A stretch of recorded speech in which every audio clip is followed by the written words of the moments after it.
ในวันที่24ตุลา2025ที่ห้องว่าการสำนักงานนายกรัฐมนตรีแห่งสสเวียดนาม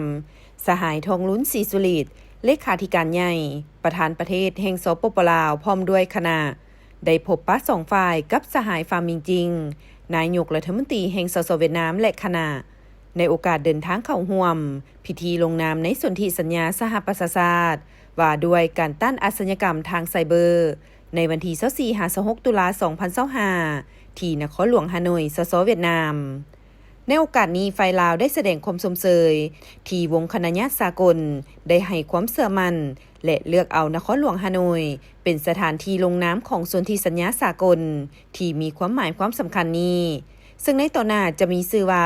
สนธิสัญญาฮานอยสปป.ลาวเชื่อมั่นว่าด้วยบทเรียน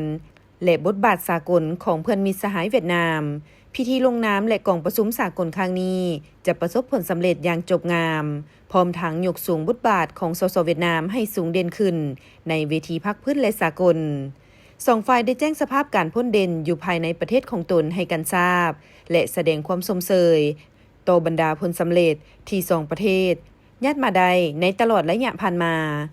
พร้อมทั้งร่วมกันตีราคาสูงต่อการพัวพันร่วมมือสองฝ่าย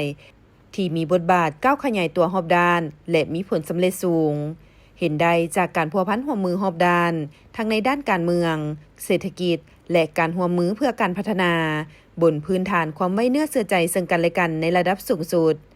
การร่วมมือทางด้านป้องกันชาติป้องกันความสงบสืบต่อมีบัตรก้าวขยายตัวต่อเนื่อง